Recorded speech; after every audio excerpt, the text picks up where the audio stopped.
Hello दोस्तों। आज मैं आपके लिए मॉडल्स की शानदार ट्रिक लेकर आया हूँ। सबसे पहले हम मॉडल्स को पेयर में पढ़ेंगे। जैसे पहला पेयर है कैन, मे और माइट का। हम तीनों में कंफ्यूज रहते हैं कि पॉसिबिलिटी के टाइम पर किसको माने। तो वो आपके लिए ट्रिक है कि अगर आपको लगता है कि पॉसिबिलिटी सिर्फ 20% है तो आपको माइट को चुनना है। अगर 50% है तो मे को, और अगर 80% है तो कैन को। फिर जो कैन है और मे है इसमें भी कंफ्यूज रहते हैं, तो आगे उसके लिए भी ट्रिक है।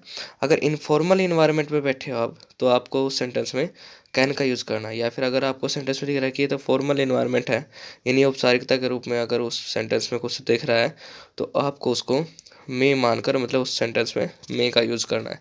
फिर इजाज़त के टाइम पर अगर इजाज़त मांग रहे हो या फिर दे रहे हो तो दोनों में कैन लग सकता है, लेकिन सिर्फ इजाज़त मांगने पर मे का यूज़ किया जाता है। फिर है कुड और वुड का पेयर। अगर आपको रिक्वेस्ट करनी है, और रिक्वेस्ट भी कैसी, पोलाइट रिक्वेस्ट, उसमें जैसे आप पोलाइट रिक्वेस्ट हो गई, और फिर एक है वुड। वुड में मोर पोलाइट रिक्वेस्ट। आप दोनों में क्या डिफरेंस करेंगे?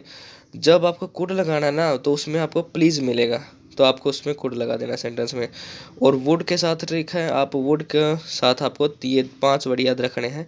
बेटर, सूनर, रेदर, दैट और लाइक टू। अगर ये 5 वर्ड दिख गए तो फिर तो 100% आपका वहाँ पर वुड ही लगेगा। फिर नेक्स्ट पेयर है शुड, ought टू और मस्ट। तीनों का मतलब चाहिए होता है, लेकिन जो शुड का मतलब है वो है एडवाइस, यानी आपको ऐसा करना चाहिए। मोरलिटी के लिए आपको ought टू का यूज़ करना है। जब आपको देखिए कि इस सेंटेंस में कोई मोरलिटी है, नैतिकता के आधार पर इस सेंटेंस को यूज़ किया गया है, तो आपको ought टू का यूज़ करना है। फिर मस्ट, यानी बिल्कुल पक्का चाहिए। अगर आपको दे सेंटेंस में कि तो 100% होना चाहिए था, तो इसलिए आपको मस्ट का यूज़ करना है। फिर है विल और सेल। आपको ध्यान रखना है कि 100% डिटर्मिनेशन है। वैसे तो आपको पता है कि फ्यूचर में आई और वी के साथ में सेल लगता है और बाकी सभी प्रोनाउन के साथ में विल लगता है, लेकिन जब आपको देखा कि कोई 100% डिटर्मिनेशन यानी पक्का निश्चय कर रखा है, तो उस सेंटेंस में आपको आई और वी के साथ में तो लगाना है विल, और बाकी जब बच गए ही, सी, इट, दे, इनके साथ में लगाना है सेल। और अगर विल का पास्ट पूछे तो विल का पास्ट हो जाता है वुड, और सेल का पास्ट हो जाता है शुड। इसका बाद आपका नेक्स्ट पेयर है नीड और डेयर का। नीड और डेयर दोनों ऐसे हैं मॉडल जो मेन वर्ब में भी यूज़ होते हैं और हेल्पिंग वर्ब की तरह ही यूज़ होते हैं। अब आपको कैसे पहचाने कि ये मेन वर्ब है हेल्पिंग वर्ब?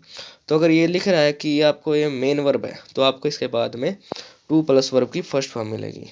अगर आपको ऐसा लग रहा है कि हेल्पिंग वर्ब है तो फिर आपको इसके बाद में सिर्फ फर्स्ट फॉर्म ही मिलेगी। और जो अपना लास्ट मॉडल है वो है यूज टू। जब आपको पास्ट की हैबिट को बताना हो तो आप यूज टू का यूज़ करते हैं। अच्छा, एक और शानदार ट्रिक है। ब्रेक अगर आपको डैश लगा रखा है और उसके बाद में टू लगा हुआ है सेंटेंस में, तो आपको 99% वहाँ पर ओट लगा सकते हैं, अगर आपको सेंटेंस में इस तरह का मिलता है तो। फिर अगर आपको बाद में एक्सक्लेमेटरी साइन दिख रहा है तो आपको उसमें मे का यूज़ करना चाहिए, आपका सेंटेंस गलत नहीं होगा। Thank you.